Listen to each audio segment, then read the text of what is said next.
안녕하세요. 김태훈의 현명한 투자자 방송 시작하겠습니다. 오늘은 지니언스에 대해 좀 말씀을 드리겠는데요. 이 지니언스라는 업체는 사이버 보안에 보안을 주력 사업을 하고 있는 회사입니다. 그리고 18년 연속으로 보안 쪽에서 꾸준히 영업이익을 내고 있는 회사죠. 그 말 그대로 한쪽 이 사업, 이 사이버 보안 쪽에서는 한가닥 하는 회사라고 보면 맞습니다. 그리고 이 업체가 요즘 들어서 시장에서 많이 관심을 받고 있는 이유는 무엇보다도 인공지능 AI 기술이 발전하면서 이에 따라서 사이버 보안이 그 무엇보다 중요해졌기 때문입니다.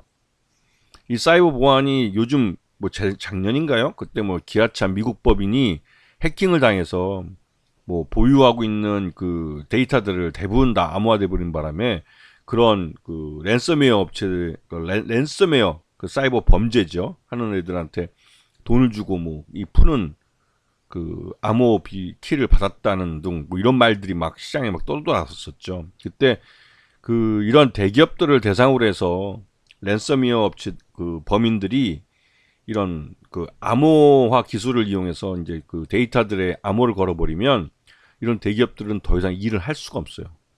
모든 파일이 암호화돼 버려가지고 어떻게 할 방법이 없습니다. 그래서 그들과 사적으로 교류를 해서 이 데이터를 받을 수밖에 없는 거죠. 그래서 이 굉장히 큰 이 범죄이기도 하고 피해가 점점 커지고 있습니다. 그래서 지금 이 지니언스는 이 지니언스 NAC라는 그 통합 네트워크 보안 이 솔루션을 갖고 있고 또 그 지니언스 EDR이라는 안티 이게 랜섬웨어 이런 솔루션도 갖고 있고 ZTNA라는 클라우드 환경 내에서의 사이버 보안 솔루션도 갖고 있습니다. 그래서 이 지니어스 EDR 같은 경우는 기존의 안티바이러스 수준에 머물러 있던 이 보안 프로그램들을 안티 랜섬웨어 부분까지도 끌어올릴 수 있는 보다 광범위한 이 보안 사이버 보안을 제공해 주죠. 그리고 여기에 대해서 보시면 정부 기관을 중심으로 해서 이렇게 많은 그 공적인 그 공공 영역에서 이 회사의 이 사이버 보안 솔루션을 사용하고 있습니다. 그리고 지니언스 NAC라는 건 말 그대로 이제 인증을 받은 사람들끼리만 내부망을 통해서 이제 하고 있는 내부 네트워크인데요. 이거를 안에 들어와서 누가 작업을 하면 누가 했는지 그걸 알 수 있는 그런 그 방법으로 이게 그 어떻게 말할까요? 이 내부 네트워크 솔루션을 보호해주는 사이버 보안으로서 굉장히 효과가 좋습니다. 그래서 이렇게 많은 대기업들이 이 지니언스의 이런 솔루션을 받아 쓰고 있죠. 이거는 뭐 일반 대기업뿐만 아니라 정부기관도 한국은행이나 경찰청 같은 데도 이걸 쓰고 있습니다.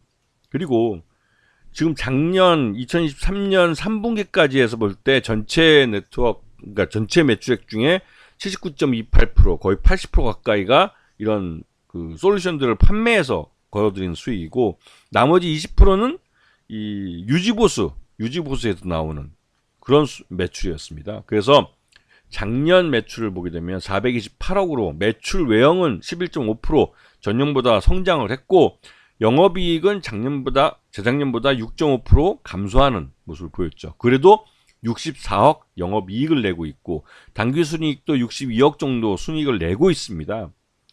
재작년보다는 한 12.6% 정도 줄어들긴 했어도 그래도 여전히 영업이익과 당기순이익을 내고 있어서 18년 연속 영업이익을 올리면서 이제 계속 이어지고 있는 거죠. 그만큼 이 회사는 사이버 보안 기술을 기반으로 확실한 자기 시장을 갖고 있는 회사입니다. 경기가 침체하더라도 사이버 보안은 인공지능 AI 시대가 점점 발전을 하고 관련 기술이 발전하면 할수록 더더욱 중요성이 더더욱 대두되는 그런 기술이죠. 왜냐면 인공지능이 관련돼서 사람이 손을 떼버린 그 공간에 이 보안이라는 게 확실히 사이버 보안이 잡아주지 않으면 외부에서 들어와서 그 뭐 대표적으로 예를 들면 자율주행차를 사고를 내서 그 안에 타고 있던 사람을 암살을 한다든가 이런 것들이 가능해지기 때문에 이 사이버 보안 기술은 이제 생명과 관련되어 있는 기술이라고 할 수 있습니다. 그래서 이 회사의 최대주주는 이동범 사장으로 30.32%를 갖고 있어서 최대 주주입니다. 특수관계 포함해 37.75%인데 5% 이상 주주들을 놓고 보면 전체 지분의 거의 한 50%가 넘는 그 지분이 잠겨버립니다. 그리고 소액주주, 실제 소액주주라고 부르는 1% 미만의 주주들은 전체의 31.17%를 이루고 있죠. 즉, 이 회사는 실적이 좋고 시장에서 바람을 확실히 타고 있다는 생각이 들면 바로 품절주에 빠져들 회사입니다. 자, 그 지니어스의 차트를 보시게 되면 지금 크게 한 10,000원부터 해서 한 17,000원 요 사이에 17,500원 사이에 이 박스권에 갇혀 있는 모습을 볼 수 있어요. 이게 지금 현재로서는 이 회사가 꾸준히 수익을 내고 있는데도 그렇게 박스권 안에 갇혀 있는 것은 이 시장 자체가 아직 뭐 빠르게 성장하지만은 즉 정부도 그렇고 대기업도 그렇고 꼭 필요한 수준 정도만 투자를 하고 있기 때문에 그렇습니다.